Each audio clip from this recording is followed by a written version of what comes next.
for many years, there have been two parts of society, the military, which tends to be very secret, and then the civilian that includes all the people that are not military. And the military secrecy is directed toward the people who support that military, which is rather incredible. I had this initial contact with depleted uranium, and when I found they used it in war, I found it hard to believe that they would do something like this. I mean, they're basically throwing radioactive waste at your enemy.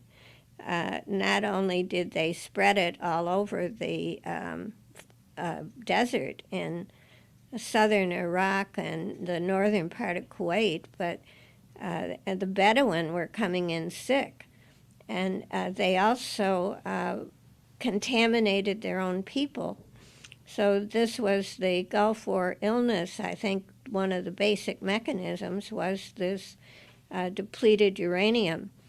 And when it came to trying to prove that it was harmless, which of course the military tried to do, they took the money that Congress had implemented and they gave it to a firm out in California, the Rand Corporation, and told them to do a search of the literature.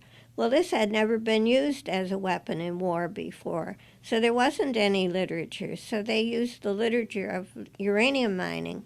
And I'll explain in a minute the difference between uranium mining and using it in war. But when you use this uranium in war, the nature of uranium is to be pyrophoric. If you had uranium here at room temperature in fine granules, it would burst into flames. It's pyrophoric. Now, when it is used in war, it hits a hardened target. You get a pyrophoric response. You'll get a flame.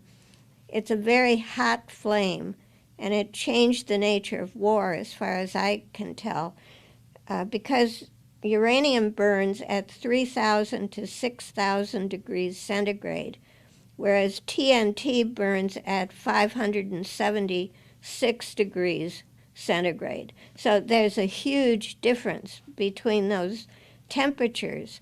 So you've got an extremely high temperature fire. It's high enough to vaporize whatever metal is in the target. It's the target that will vaporize. So your uranium vapor will contain radioactive uranium, which is now ceramic. It's like firing something in a kiln.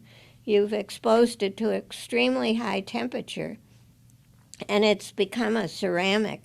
And at the same time, you're going to get a vaporization of steel, lead, nickel, aluminum, whatever is in the target.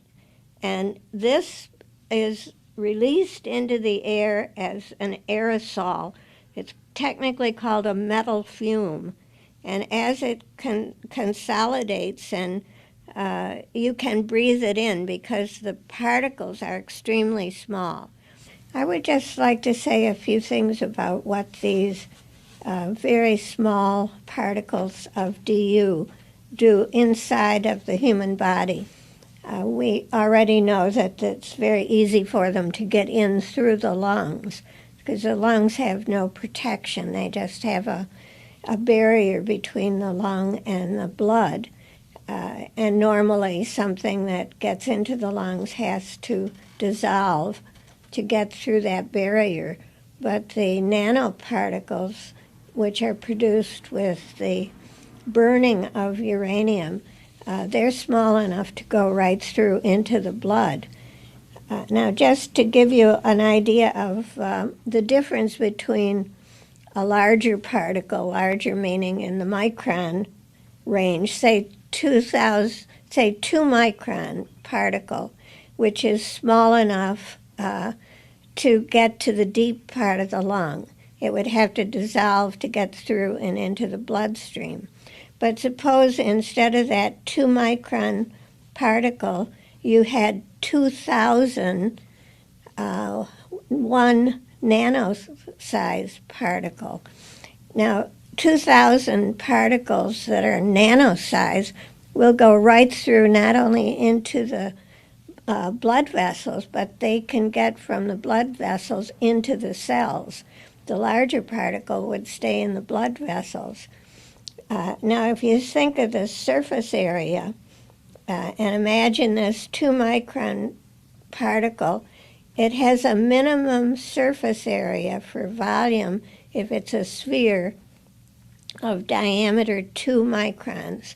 But when you break it up into 2,000 nanoparticles, it's still the same amount of uranium, but the surface area has increased tremendously.